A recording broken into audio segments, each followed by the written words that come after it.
মুরব্বি মুরব্বি সভাপতিও হাত তুলতে পারছে না, কিসের ওয়াজ করছি?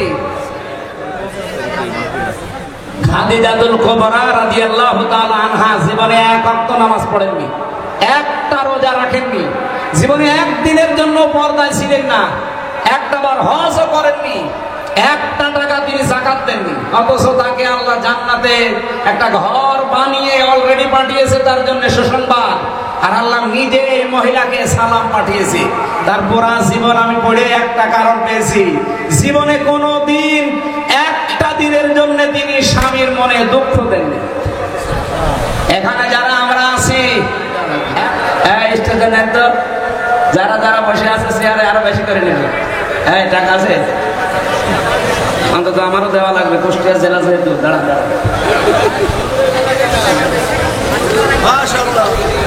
একেবারে না দিলে তো সমস্যা। প্রধানমন্ত্রী টাকা নিয়ে যান।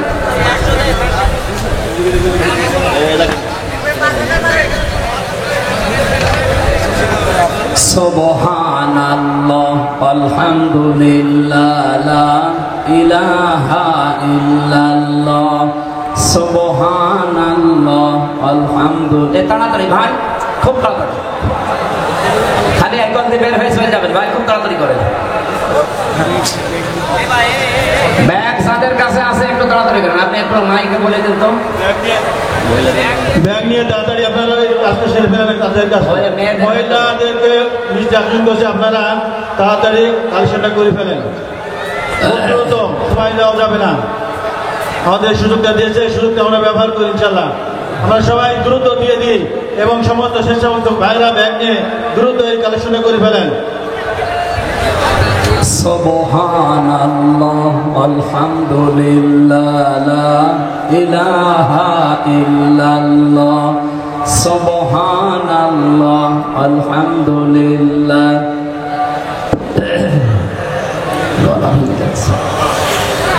সুবহানাল্লাহ আলহামদুলিল্লাহ। টাকার কথা বললে মানুষ চলে যায়, কি আসছে? হ্যাঁ, 5 নম্বর পয়েন্টটা এখনো শেষ হয়নি। বসেন বসেন। আমরা ইসলামে পরিপূর্ণ প্রবেশ করতে চাই। সারা জীবন এটা শুনেছি, ইসলামে প্রবেশ করো, ইসলামে প্রবেশ করো। কিভাবে পরিপূর্ণ প্রবেশ করতে হয়, এই 5টা বিষয় আপনার জীবনে থাকা লাগবে। আপনি আত্মসমর্পণকারী হবে ইসলামের কাছে। আপনি 2 নম্বরে আপনার ইখলাস লাগবে, উন্নত চরিত্র লাগবে, আকীদা সাফ করা লাগবে। আর 5 নাম্বার লেনদেনে স্বচ্ছ হওয়া লাগবে। আমাদের লেনদেনে অনেকের স্বচ্ছ নেই। বড় বড় মানুষ দেখেছি আমরা, আমার মনে হয় দেখলে মনে হয় যে জান্নাত থেকে পালিয়ে এসেছে, অথচ টাকা ধার নিলে দিতে চাই না।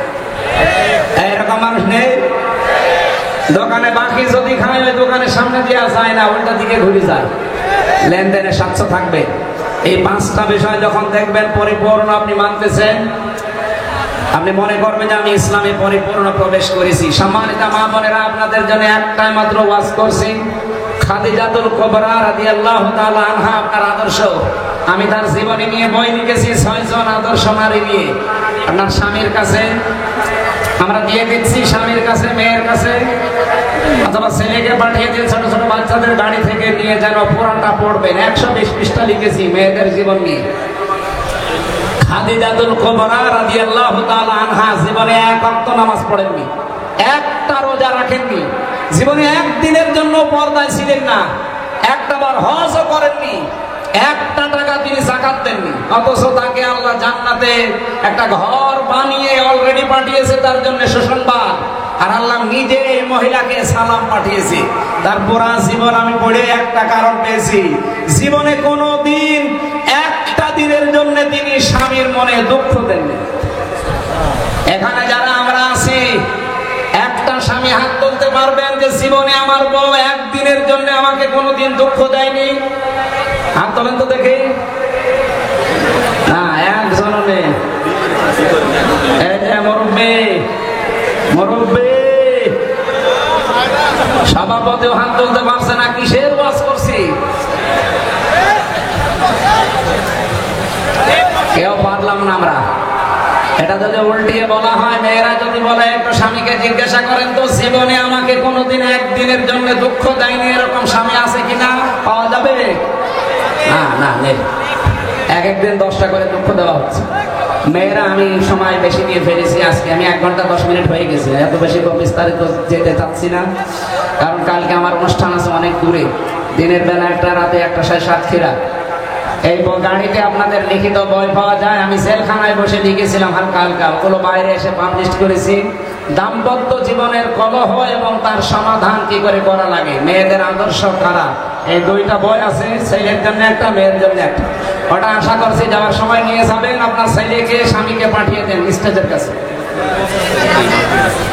মোহাম্মদপুর কোন জেলা? ও গাংনিতে ওই যে মোশাররফ চেয়ারম্যান সাহেব নিয়েছে। হ্যাঁ হ্যাঁ, এই যে গাংনি পাশে, গাংনিতে ওই মোহাম্মদপুরে আমার মাহফিল আছে। রাত 8টা 8:30টায় উঠে পড়বো, এশার নামাজ পড়ে উঠবো, যতক্ষণ বাড়ি চালাবো 1-1.5 ঘন্টা ইনশাআল্লাহ। আল্লাহুম্মা আমিন। লা ইলাহা ইল্লা আনতা সুবহানাকা ইন্নী কুনতু মিনাজ জালিমিন।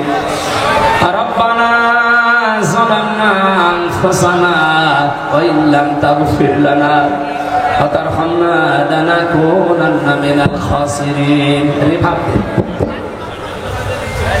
রব্বুল আলামিন, আমার প্রাণ প্রিয় জেলা কুষ্টিয়া, মেহেরপুর থানার আমলা এলাকার দিকে তোমার নজরটা একটু কুদরতি নজরটা দাও। হাজার হাজার বান্দা বান্দি আমরা কোরআনের কিছু কথা হেদায়েতের নিয়তে শুনেছি, যতটুকু শুনলাম এগুলোর উপরে আমাদের জীবন চালানোর তৌফিক দাও। তোমার নির্দেশ ছিল উদখুলু ফিস সিলমি কাফা, পরিপূর্ণভাবে ইসলামে প্রবেশ করো। কিভাবে পরিপূর্ণ ইসলামে প্রবেশ করা লাগে আমরা হালকা কিছু টাচ পেয়েছি। এই 5টা বিষয়ের উপরে আমাদের প্র্যাকটিক্যাল লাইফ তুমি সেট করে দাও। এ বিশাল আয়োজনে ইসলামী সমাজ কল্যাণ পরিষদ আমলা মিরপুর কুষ্টিয়া যারা আয়োজনে আছে, এই মানুষগুলোকে তুমি কোরআনের ইজ্জতে কবুল করো। রব্বুল আলামিন, মাহফিলের সম্মানিত সভাপতি আমাদের মুরব্বী জননেতা জনাব আব্দুল গফুর, তোমার গোলামকে মাফ করে দাও, তার মা বাবাকেও ক্ষমা করে দাও। আজকের প্রধান অতিথি অধ্যাপক মাওলানা আবুল হাশেম, তার মা বাবাকে তুমি এই মুহূর্তে ক্ষমা করে দাও। তার স্ত্রী পুত্র সন্তানাদি যেগুলো দিয়েছো সহি সালামতে রাখো। দিনের যে বিশাল দায়িত্ব তার কাঁধে তুলে দিয়েছো, সততার সাথে ইখলাসের সাথে পালন করার তৌফিক দাও। যত অতিথি এখানে বসে আছে আল্লাহ ওমরের মতো বানিয়ে দাও। সম্মানিত মা বোনদেরকে তুমি খাদিজাতুল কুবরার মতো কবুল করে নাও। এ মাহফিলের বরেণ্য সদস্য যারা, এই মানুষগুলোকে হাসান হোসাইনের মতো বানাও। রব্বুল আলামিন, আমার এই কুষ্টিয়া জেলার মাটির নিচে যারা ঈমান নিয়ে ঘুমিয়ে আছে, আল্লাহ কোরআনের ইজ্জতে কিয়ামত পর্যন্ত তাদের মাফ করে দাও। কবরগুলোকে জান্নাতুল ফেরদাউস তৈরি করে দাও। আগামীর এই দেশটা তুমি কোরআনের হাতে তুলে দাও। চর্ম চোখে বড় দেখার স্বাদ জাগে। 56,000 বর্গ মাইল তোমার কালাম দিয়ে চলছে। আল্লাহ ফিলিস্তিনের মুসলমানদেরকে, ভারতের মুসলমানদেরকে তুমি বাঁচাও। এই উগ্রপন্থী হিন্দুরা আর এই পৃথিবীর নিকৃষ্ট জাতি এই ইহুদিরা, আল্লাহ কতগুলো মানুষ দুনিয়া থেকে তারা বিদায় করে দিল, কতগুলো ঘর মসজিদ গুলো দুনিয়া থেকে ভেঙ্গে ভেঙ্গে মাটির সাথে মিশিয়ে দিল। হেদায়েত তাদের কপালে থাকলে আল্লাহ দান করো, হেদায়েত না থাকলে তুমি মানচিত্র থেকে তাদেরকে মুছে দাও। বারাকাল্লাহু লানা ওয়া লাকুম ফিল কোরআনিল আযীম। প্রশাসনের যে ভাইগুলো আজকে দায়িত্ব পালন করেছে, আল্লাহ তাদের উপরে খাস রহমত নাযিল করো। আসমান জমিনের বালা মুসিবত থেকে আমাদের সবাইকে তুমি বাঁচাও। আলহামদুলিল্লাহি রাব্বিল আলামিন। সর্বশেষ জীবনের কথা যেন বলতে পারি, লা ইলাহা ইল্লাল্লাহ মুহাম্মাদুর রাসূলুল্লাহ। আসসালামু আলাইকুম। এই যে স্টেজের বাম পাশে আছে